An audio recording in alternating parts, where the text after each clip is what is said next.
Hey guys, it's Wednesday morning. I don't know if you can hear that, but I hear one bird. Very quiet this morning for some reason. I guess they're not working at the gas well today. It's one of the reasons I moved up here, because of how quiet it is. Like an ominous, not exactly sunny, but not raining.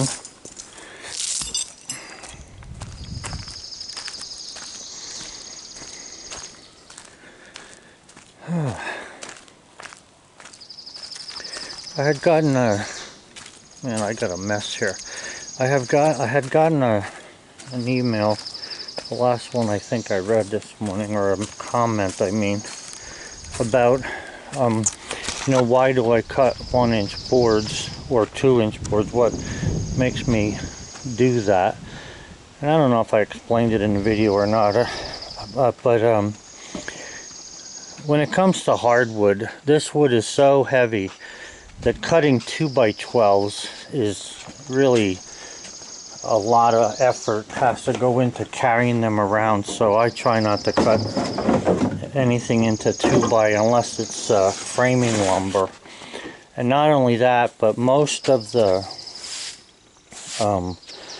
wood, man, this stuff is nice, most of the wood is going to be used for something other than furniture now, or I mean for furniture usually, or molding. The other thing is that if I do need 2x, it's usually for something like I don't know, like say a bed post, and that would even be 3x3 or 4x4, or a legs. Then I'll cut some bigger, thicker pieces. But in normal cutting, 1-inch boards, and I had said this once before, it's the same thing with pine. Go to Lowe's and look and see. A 2x12 does not get near the amount of money that a 1x12 gets. Now, it's not always about the money for me, although, I keep track of how much the stuff is. It's mainly about, what can I do with it? Like, I can use 1x to make projects for myself more than I would use 2x. Now, like when it comes to framing out the garage and stuff, naturally I'm going to need 2x, but that's going to be pine. Or white pine. I'm not going to be using, oak to frame that out. You could, but man, it's murder trying to stand up a wall that's made out of red oak. Believe me, they're twice as heavy. So I don't know what it's going to do here this morning. It looks like it's going to start to rain any minute, but I would like to get this cut up. I believe this is going to be another unbelievable batch of boards here. I did manage to, somebody also had asked me about the kiln. Yeah, when you see me go off camera every time, I'm going right to the kiln. I'm not, when it comes to hardwood, I don't want to air dry it. I want it in the kiln, because the sooner I get it in the kiln, the better off it's at its final resting place for a month or so. Let me just shut the camera off and open this. Okay, so there's, let's see, 1, 2, 3, 4, 5 layers of that. Now, if this layer was complete, you can figure that covers a 32 square foot area. So 5 times 30, you're looking at 150 square feet, plus the 10 would be another 120 some, or wait a second, what did I say? 5 times 30, yeah, 150, and then 10, I believe, 160 square feet. So that times $8 a board foot is how I come up with my numbers when I'm finished.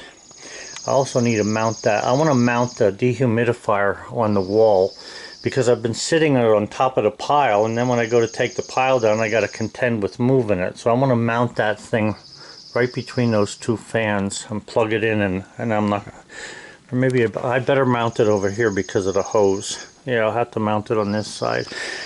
But it doesn't really matter where it goes, just what takes moisture out of the air. You can see today I said it was about to rain, and it's 60% relative humidity, which is not good for drying, but that's okay because as long as you have, and I didn't have the fans running last night because the way I have the stickers laying here, it's not going to circulate the air anyway. So I got to get all these stickers used up, and the stickers that are laying in here will be used to get the pile up to the top, and when I'm done, they'll be gone. So, but anyway, beautiful looking wood. You can't ask for nicer than this. And what we're looking at there's only one tiny little knot here in the board. So, and then that last one's got a lot of that gold fleck in it. So, coming good. I need to take Bullseye out before I do anything. So, I'm going to go do that. Man, I wish it would dry up. I hate this freaking mud. And you know, this old tree, it gave me some wonderful wood, but also gave me a big mess here with the bark that was on it, and the weight of it. I had to drag the log around trying to get get it in the position where I could pick it up and set it in the right place, because I wanted to get back onto where my tow board was. And this is the first time I've used a tow board on something so heavy. That's 1,200 pounds, that log, when I put it on there. So that seemed to work pretty good. I didn't have any problems with it. But yeah, I can't stand not being cleaned up. And I wish I had more help for that. But anyway, I'm going to work on that after I cut the board, if it doesn't rain. If it does rain, I'm not doing none of this. So I got to get Bullseye out this morning, and I'll get back to you. Looks like there's 3 inches of rain in the bottom of the bucket.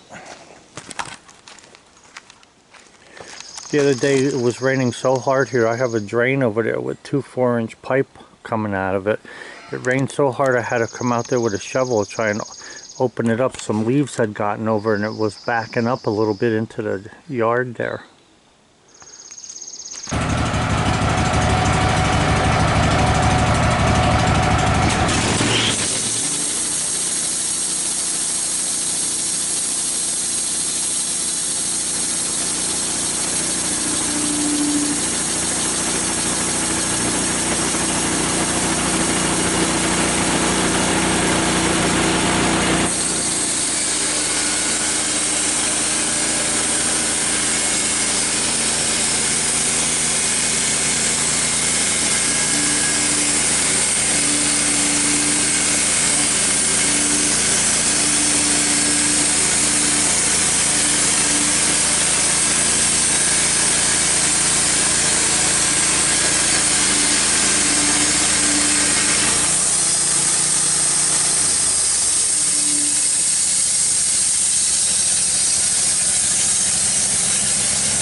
starting to drizzle a little bit here again. I just want to show you how nice this is. It's unbelievable. Very, very nice wood. Especially 1x12 like this. And one of the questions, or the comments today, I had gotten a comment that had asked about when I kiss off the board.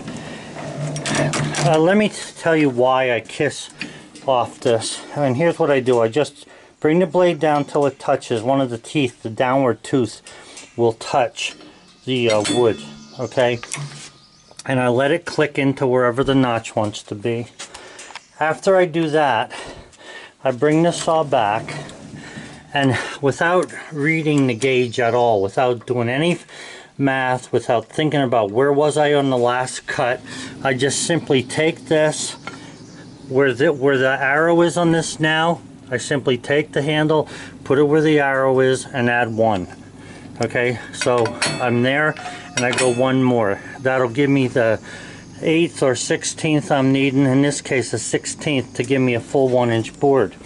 When you have boards that are this nice, you can go with a 1/16 of an inch. You don't have to take the full 1/8 inch, because you know you can plane this. I know I'll be able to plane these within a 1/16, okay, on each side, to get down to 3/4 of an inch. So that gives me 1/4 plus a 1/16 for drying, which is going to add up to a perfect board. So right now these are looking so good that I'm just going to keep going the way I am. So that's the answer to one of the questions. And the other one obviously was about, do I put the wood right in the kiln? Sorry about that. You can see that that's what I'm doing. I take it and put it right into the kiln.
Oh man.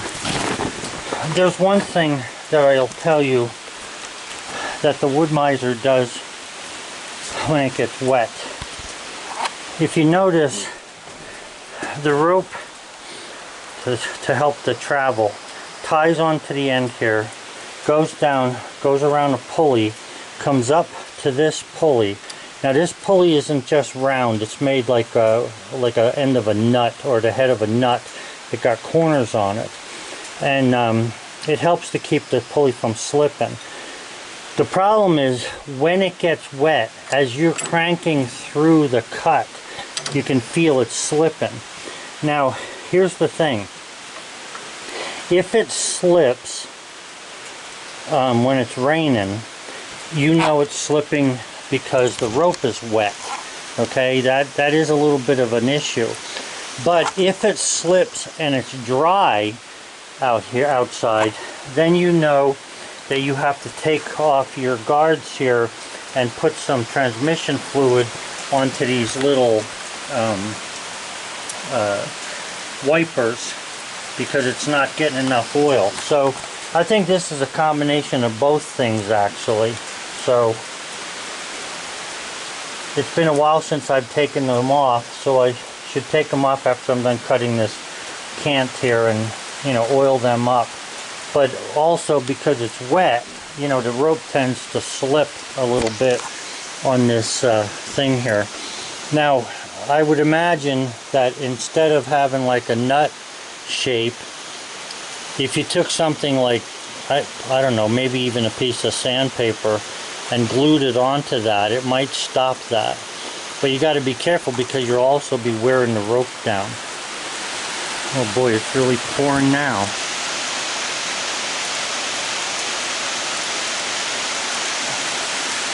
Darn it, I only got about 6 more boards to get out of this thing.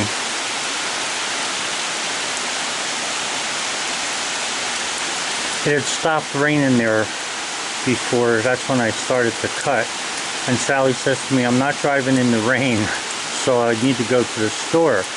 So half an hour ago I said, okay, well I'll take you. Well, then it stopped raining and the sun came out. She said, all right, never mind, I'll go by myself. Well, she just pulled out 5 minutes ago. So I don't know if she's going to drive back for me to take her or if she'll continue going. She'll probably continue because she knows she needs to get to the store. Anyway, it's one thing after the other. You can see from the rain though just how nice this, unbelievable, unbelievable. And you know the funny thing about this is the guy that gave me the logs, when he saw what his boards looked like, and I says to him that most of your boards are really nice, there were 2 that had little splits in them from the flitch, and I told him to take 2 extra ones just in case that would break on them. Before he left here, and he's really a good, very nice person. He says to me, Joe, I hope and pray that the 2 logs or the 3 logs that you have left there are everything you want them to be. And I'll tell you what, they certainly have become that. Very nice. You know, something I noticed about this camera, this is a new camera compared to the one I was using. It doesn't back up as much. In other words, like when I'm looking at something close, like say the tape measure, I can't, that's as far back as I can go. And the other one used to go back a little bit further. I don't know why they changed that, because it's the exact same camera except the model number is slightly different. Anyway, we'll give this a couple minutes. This is why I can't get cleaned up. Every time I turn around, everything's all muddy again.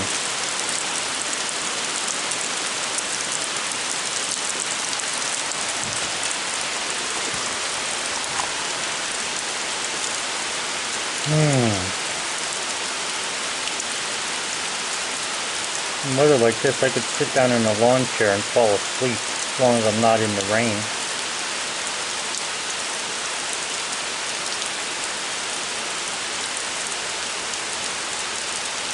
I used to listen to, some people make some recordings of raindrops, like in the woods or whatever, at least they say they are.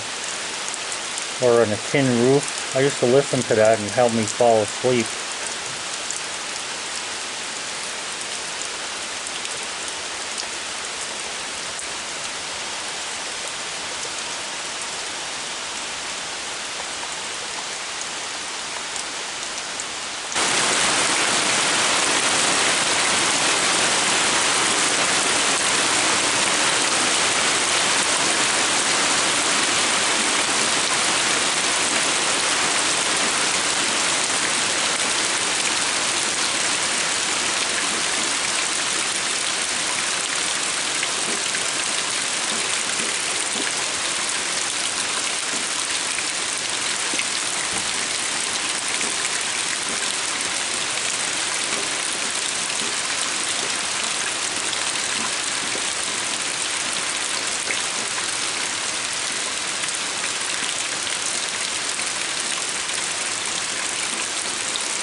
Hey, wake up. I guess I'm gonna have to go from making freaking sawmill videos to making sleep videos. Nighttime relaxing videos.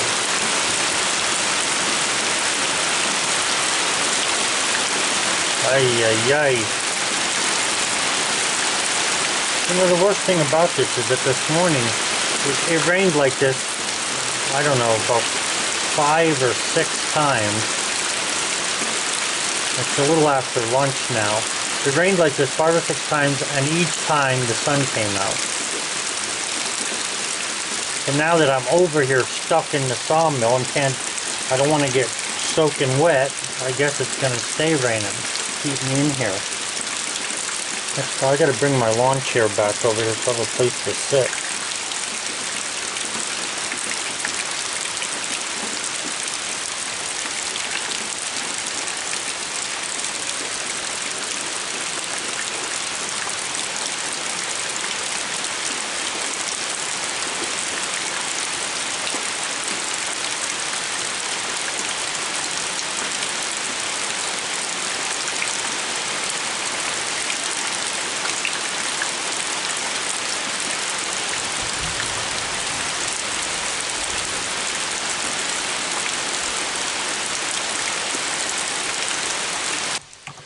Okay, well, I took one more board off of there, and I'm down to a 6-inch cant by 12 inches, so, or 13 inches, I think it is.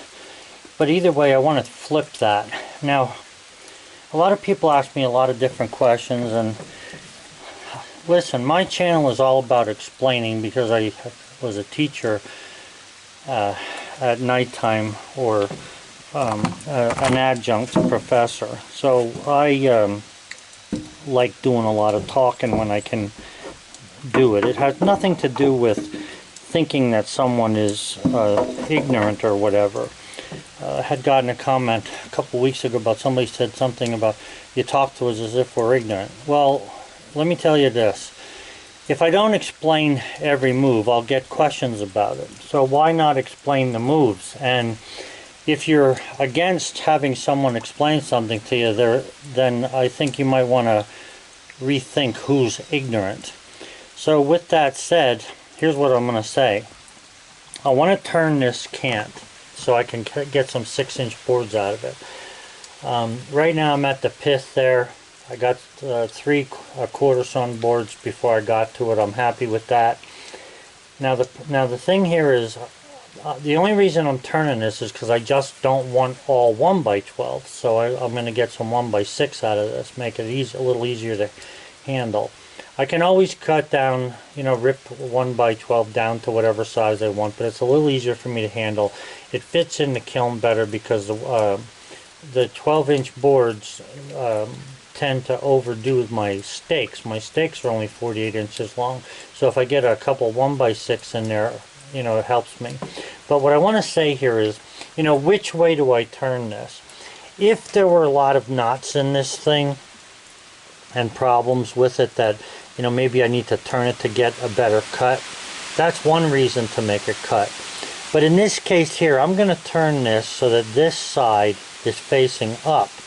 And the reason I'm turning it like that is because the other side, and I'll show it to you, the other side is much flatter, okay? So if you see there, that's already a nice square cut all the way down. And here's the reasoning behind that, is that it's just a simple geometry thing. If the board on this side is 5.5 inches wide, let's say, and because there's a soft spot, I can see it in here, I have a little flitch showing there. That means that it could possibly roll a little bit when I go to stand it up. That causes you to get a crooked cut, okay, if the board rolls a little. So if you lay it on the flattest side, the widest, flattest side, think of anything you're trying to stand up. If it's tall and narrow, it's easy to fall over. If it's wide, or has a wide base, it lays better. That's the only reason I make some of the changes that I make. And like I say, this has a little flitch on it here. So I'm going to turn this up and bring this like that. And I'll cut 1x6 out of the top. You can see the flitch, or not the flitch, but the wane is on there. So it's not too bad, but even so, that's the reasoning. If it's worse, then you definitely want to do that. And before I was running here, I didn't have the dog attached to it because of how heavy the log was, and you could see that it wasn't moving. So now I've dogged this all the way at the bottom. It's against all my things here. And yeah, that black mark is just, I call it purple. It's a purple color that comes out of red oak. It's the original moisture that's in red oak. I got it on my hands, and I'm telling you, I've used everything in the book to wash my hands, and I can't get it off until it wears off. But this way here, I'll just cut 1x6s out of that. Give me a little extra room in the kiln, and it'll also make it a little easier for me to carry these boards.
It's just not giving me a break.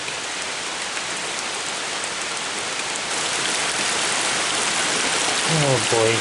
I cut another 1x6 so in between the shots, but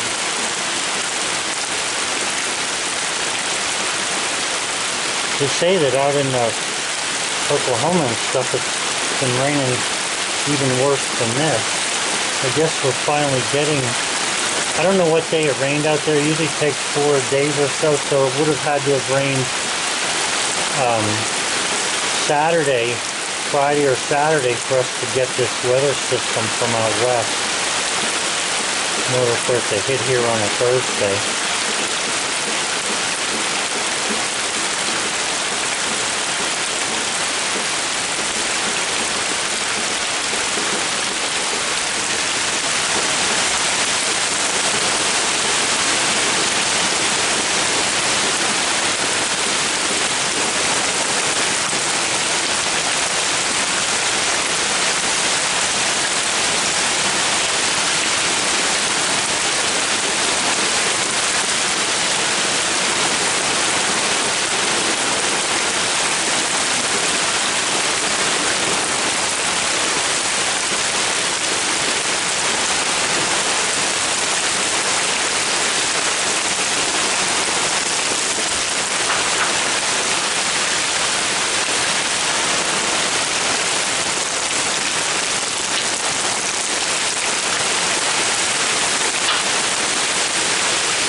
I have to put an umbrella on the wood miser.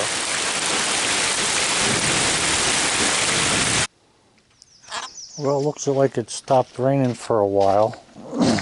I want to cut this cant up quick so that tomorrow I can concentrate on cleaning up when it's a little drier, hopefully. Very nice. Very nice layers of wood.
so far. Pretty decent.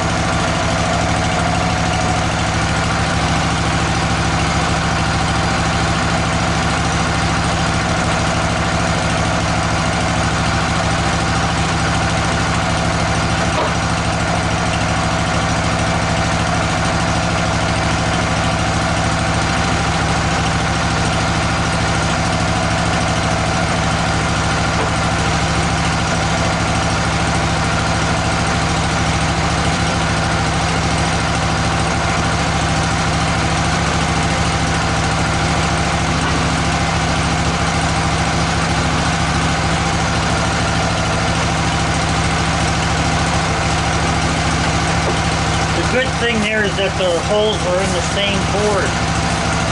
Got a knot here, but it looks like it's a solid, pretty solid.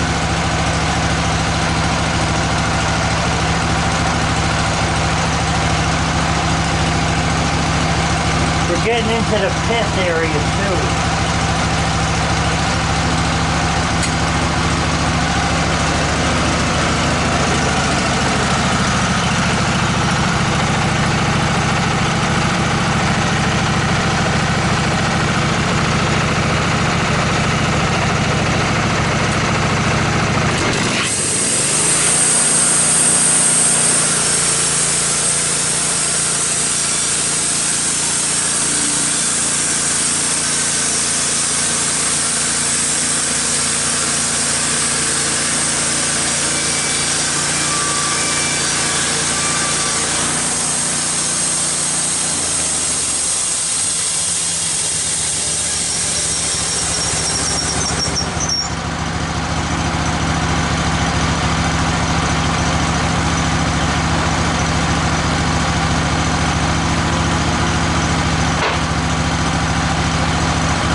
there was in this whole log, from what I remember here now, of course the video will tell, but from what I remember, there was one board with a knot in it, which was a 2x12, I think. Maybe not. Yeah, there was one board with a knot, and out of the 1x6, one board had a knot, but the knots are sound, and the other board had 2 wormholes in it. That's it.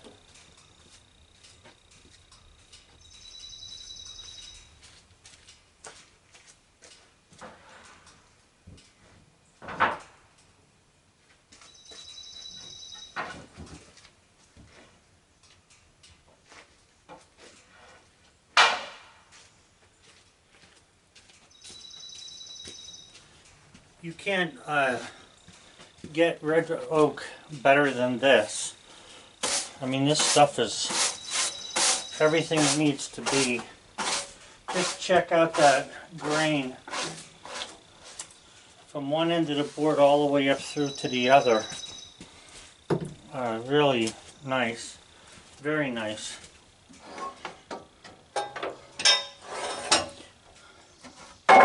As you go to plane this stuff, when I go to plane this should be a dream to plane this stuff.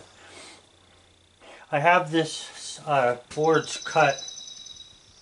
Some of them are 15/16 and some of them are 1 inch. Most of them are 1 inch, but 15/16 in straight wood like this, as long as it dries nice, should make it real easy to plane.